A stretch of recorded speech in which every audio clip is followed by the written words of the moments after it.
3 jours ici à Cape Coast. Arrivé le dimanche 17 septembre au soir et départ ce mercredi 20 septembre au matin. Alors le but de ce séjour ici à Cape Coast s'inscrit bien évidemment dans le cadre des activités de CAV English Network. Donc c'est un voyage business qui s'inscrit dans la nouvelle étape, la nouvelle dynamique des activités de CAV English Network. Alors, le Ghana c'est un pays symbole parce que le Ghana est un pays anglophone et on parle de CAV English Network. English, c'est l'anglais. Les activités principales de CAV English Network consistent à apprendre à parler l'anglais aisément et impacter positivement en parlant l'anglais. Et au fil du temps, le CAV English Network s'est développé aussi dans les échanges avec les anglophones qui veulent apprendre à parler français aisément, vu que nous venons d'un pays francophone, la Côte d'Ivoire. Donc nous utilisons l'anglais pour aider les francophones à parler l'anglais aisément, mais nous utilisons aussi le français pour tout ce qui est traduction, interprétariat, et pour aussi aider les anglophones à parler français aisément. Donc, notre venue ici au Ghana s'inscrit donc dans la ligne droite des activités de CAV English Network, sinon dans la nouvelle extension des activités de CAV English Network, qui est d'être une plateforme pour permettre aussi aux anglophones d'apprendre à parler français aisément. Le Ghana, c'est un pays voisin et de plus en plus d'anglophones en général et les Ghanéens en particulier sont intéressés bien évidemment par la langue française, par le fait d'avoir la possibilité de s'exprimer en français aisément pour des motivations, des raisons culturelles, mais aussi pour des motivations et des raisons économiques, bien évidemment. De toute façon, nous, en tant que francophones, nous apprenons à parler l'anglais très souvent pour des raisons professionnelles et économiques. Et ça permet d'avoir évidemment un avantage considérable sur le marché de l'emploi et du business. Avoir la capacité de parler à la fois anglais et français. Ça ouvre évidemment beaucoup de portes. Et comme vous pouvez si bien le constater, ma présence ici au Ghana en est la preuve. Je n'aurais pas été capable de parler l'anglais aisément. Je ne me serais jamais trouvée dans un tel environnement d'affaires, de coopération, business, notamment dans un pays anglophone comme le Ghana. Et c'est ce à quoi beaucoup d'entre vous qui me regardez et qui êtes en train d'apprendre à parler l'anglais aisément, c'est ce à quoi vous aspirez. Vous voulez profiter de ces opportunités, profiter de ces missions à l'étranger, profiter de ces coopérations, de ces collaborations, profiter de tous les avantages qu'il y a à savoir parler l'anglais. Only the sky is the limit. Vous n'avez absolument aucune limite. Donc, cela doit vous booster, cela doit vous encourager et cela doit vous dire que rien n'est impossible et que vous pouvez le faire. Si j'ai pu le faire, c'est que vous aussi, vous pouvez le faire. savoir parler l'anglais, ce n'est vraiment pas quelque chose d'extraordinaire. Savoir parler le français aussi pour les anglophones, ce n'est vraiment pas quelque chose d'extraordinaire. Nous sommes venus dans un environnement où nous avons rencontré beaucoup de Ghanéens qui savent très bien parler le français.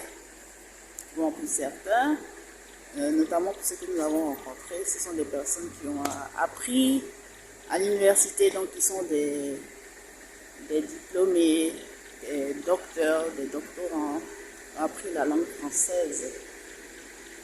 Et comme vous le savez, l'approche ici English Network, ce n'est pas une approche académique, mais notre présence ici, dans cet établissement, voilà, démontre que nous pouvons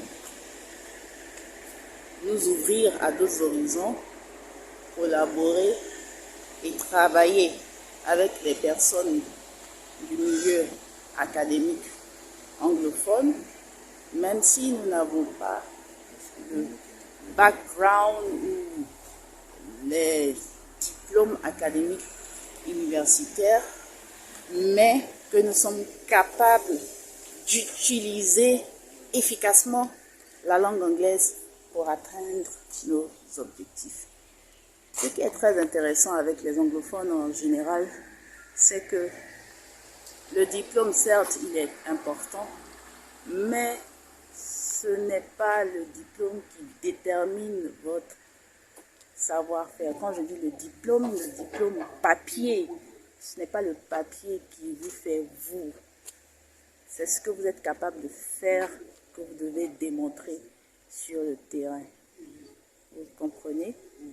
Alors, en vous joignant au CIV English Network, en adhérant à ce grand réseau qu'est le CIV English Network, que vous soyez diplômé d'université ou pas, que vous soyez dans le monde des affaires, le monde professionnel, il vous suffit tout simplement d'avoir une volonté d'impacter positivement en utilisant l'anglais, de parler l'anglais pour impacter positivement, pour pouvoir joindre le CIV English Network et profiter ainsi de toutes ces possibilités, de tous ces avantages qu'il y a à savoir parler l'anglais aisément. Alors les méthodes, le fait d'être capable d'effectivement savoir parler l'anglais au bout d'un laps de temps, comment c'est possible? Comment ça se fait concrètement? C'est ce que j'appelle le rêve. C'est un rêve que vous voulez réaliser. Et le rêve, c'est l'acronyme du cursus de formation à l'utilisation de la langue anglaise avec le CIV English Network. Dans le rêve, R-E-V-E, il est question de rêver. C'est un petit jeu de mots. Rêve, R-E-V-E, dont le R signifie raconter des histoires. Donc la première étape pour vous aider à savoir parler l'anglais aisément avec le CIV English Network et donc pouvoir profiter de toutes les opportunités, tous les avantages qui vont avec, c'est d'apprendre à raconter des histoires en anglais. C'est tout simple. C'est très pratique. Donc, vous apprenez à raconter des histoires parce que les histoires, c'est la base. Et afin que vous parveniez à vous-même raconter des histoires, vous apprenez à écouter, à beaucoup écouter des histoires en anglais. La deuxième étape après le fait de savoir raconter des histoires en anglais, c'est de savoir enseigner des compétences en anglais. Vous savez, si vous n'avez pas quelque chose de concret à apporter sur le marché, Si vous ne pouvez pas aider des personnes à connaître des choses, à comprendre des choses, à sortir de l'ignorance, à acquérir de la connaissance, si vous ne pouvez pas le faire en utilisant la langue anglaise, vous n'êtes pas assez compétitif sur le marché du business et même sur le marché de l'emploi. Si vous vous résumez juste à savoir faire votre métier en anglais, pour vous donner toutes les chances de réussir, vous devez pouvoir être capable d'enseigner ce que vous savez faire en anglais.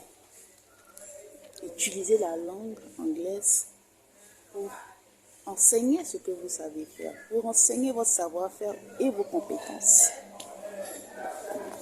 Et donc, pour pouvoir le faire, il faut bien évidemment avoir suivi des formations en anglais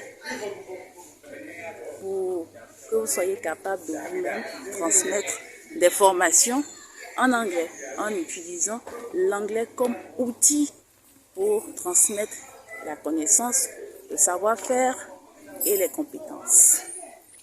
Et troisième étape du rêve, quand vous savez raconter des histoires, parce que vous avez suffisamment écouté des histoires. Ensuite, le E, quand vous savez enseigner des compétences, parce que vous avez suffisamment été vous-même enseigné en anglais. Troisièmement, vous saurez bien évidemment savoir vendre, le V, vendre des solutions. Parce que concrètement, quand vous savez parler l'anglais, que vous savez déjà raconter des histoires, c'est vraiment déjà la base. Raconter d'où vous venez, savoir raconter ce que vous faites dans la vie. Par exemple, savoir raconter des anecdotes sur la nourriture de chez vous. On a tous quelque chose en commun.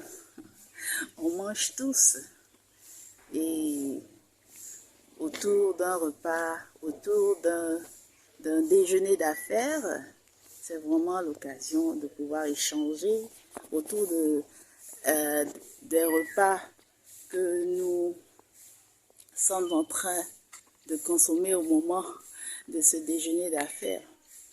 Si vous n'avez pas grand-chose à dire sur votre propre nourriture, la propre nourriture de chez vous, ou raconter un peu l'origine, des anecdotes autour de ces repas, vous ne saurez pas être intéressant dans cet univers et apporter une valeur ajoutée. Même à travers la nourriture, vous pouvez signer des contrats business.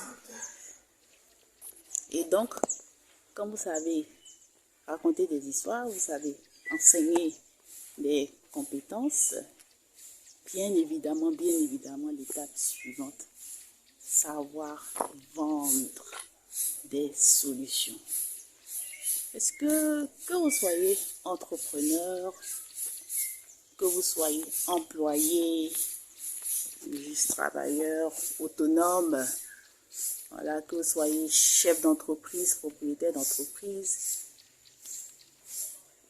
si vous n'êtes pas capable de savoir persuader autrui en utilisant l'anglais, c'est-à-dire un interlocuteur anglophone à la base ou une personne avec qui vous avez pour langue d'échange l'anglais, l'une de vos missions principales, c'est de pouvoir signer des contrats d'affaires, des partenariats, et afin d'emmener l'autre à accepter les clauses de ce contrat ou de ce partenariat, vous devez savoir vendre, savoir persuader, savoir utiliser des arguments forts pour amener l'autre à accepter. Good morning, Mr.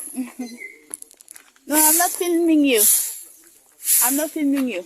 Oh. I am doing a selfie. Oh. Don't worry. Thank you. Vous devez être capable. Okay. Yeah, morning. Good morning, sir. Appointment. Vous devez être capable de savoir persuader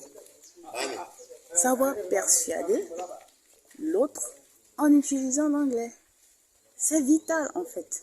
C'est vital. Et quand vous pouvez le faire, vous avez accompli la 3e lettre de l'acronyme REVE, R-E-V-E. Et Only the sky is the limit. Le E, c'est étendre votre zone de confort. Vous pouvez pratiquement tout faire et au-delà. Alors, merci d'avoir suivi cet épisode spécial de CAV English Show, ici depuis Cape Coast au Ghana. So, see you in the next one and take care. Bye-bye.